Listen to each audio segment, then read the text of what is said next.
ప్రార్థన అంటే ఏంటి? ఇప్పుడు సపోజ్ నేను ఇట్లా కూర్చొని ఉన్నా,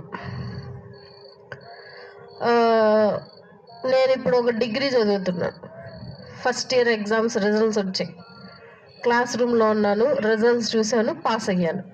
వెంటనే క్లాస్ రూమ్లో నేను మోకరించి చేతులు జోడించి కళ్ళు మూసుకొని ప్రార్థన చేయగలనా?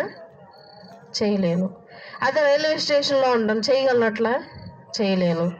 అదే రోడ్డు మీద నుంచొని ఉంటాను, సేమ్ అదే పొజిషన్లో, ఏదో మేలు జరిగింది, వెంటనే రోడ్డు మీద నుంచొని చేసేయగలను నేను? చేయలేను. మరి ప్రార్థన అంటే ఏంటి? నీ మనసులో, అయ్యా నాకు ఇంత గొప్ప మార్కులు ఇచ్చో నీకు వందనాలు, అయిపోయింది ప్రార్థన. కాబట్టి మనము ప్రతి నిమిషము ప్రార్థన చేయొచ్చు, అనుకుంటే ఖచ్చితంగా చేయొచ్చు. అయ్యా ఈసారి నాకు ఈ కార్యం చేసే వందనాలు, అయ్యా నాకు ఈ పాటకి సాయి రప్పించే వందనాలు,